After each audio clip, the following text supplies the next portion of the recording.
والله انا قبل ما بفكر في نفسي بفكر فيك انت الاول، عشان كده جبتلك النهارده اسرع طريقه ممكن تعملي بيها الفطير المشلتت بدون لا فرد ولا توريق وبدون اي مجهود تماما. ولو قدامك 10 كيلو من الفطير هتعمليهم في اقل من ربع ساعه في الطاسه وكمان بدون فرن، وادي النتيجه قدام عينيكي. يعني بصي، شايفه الجمال؟ مفيش اسرع من كده. يلا بقى في 10 دقايق بالظبط هتعملي اجمل فطير. واتمنى بقى لو عجبكم الفيديو ما تبخلوش عليا بلايك للفيديو، وكمان ما تنسوش تشتركوا في القناه. وحبيت اجيب لكم نتيجه الفطير قبل ما ابدا كمان، علشان تشوفوا قد ايه ان هو سهل وسريع واسرع طريقه فعلا ممكن تعملوا بيها.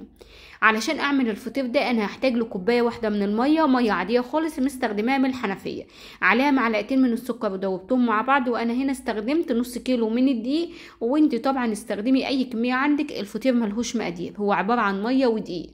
بعد ما انا خلطت الدقيق كويس ضفت عليه ذره من الملح، وبعدين ضفت الميه اللي انا دوبت فيها معلقتين السكر. وبعدين طبعا العجينه لسه محتاجه معايا سوائل، بس ببدا ان انا اضيفها معلقه معلقه كده عشان اربي عرق للعجينه، عشان انا مستخدمه دقيق عادي. يعني انت حتى لو مستخدمه دقيق عادي مش بتاع فطير، اهم حاجه ان انت تعجنيه كويس وتربي له عرق كده، وكمان تضيفي الميه واحده واحده.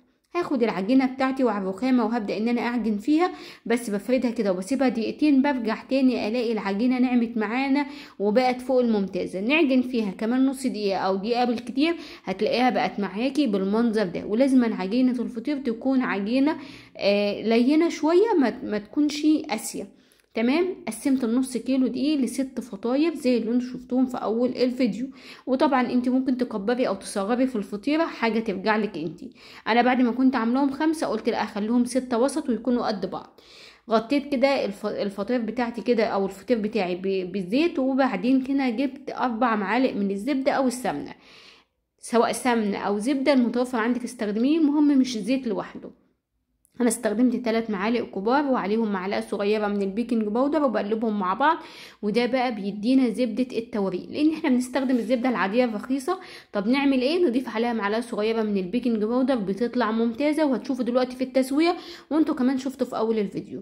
كوره كوره من اللي معانا بقى، احنا عاملينهم 6 فطاير. هبدا ان انا اجيبها وبايديا وببدا ان انا افردها بالشكل اللي انتوا شايفينه قدامكم ده. انا ريحتها بالظبط ربع ساعه. وبعدين هاخد معلقه صغيره كده من الزبده بفردها كده في العجينه، وببدا ان انا اشقها كده بالسكينه زي ما انتم شايفين، واعملها قرطاس. اظن مفيش اسهل من كده. وانا بلف القرطاس بقفل عليه زي ما انتم شايفين بالطريقه دي. علشان ايه بقى؟ علشان ابدا ان انا ابططه وبسيبه بقى على جنب كده لغايه ما يرتاح معايا تماما. تاني معانا، واظن مفيش اسهل من كده، ولا بتشدي ولا تقطع معاكي ولا اي حاجه. الفطيره معايا سمكها حوالي نص ملي، وبايديا بس معلقه صغيره من الزبده او السمنه اللي انا مستخدماها. وطبعا لازم نكون ضايفين عليها معلقه من البيكنج باودر. اديها شق كده بالسكينه وابدا ان انا اعملها زي القرطاس بالظبط. اظن كده مفيش اسهل من كده. نقفل القرطاس في الاخر ونضغط عليه ان ننزله لتحت بالشكل ده.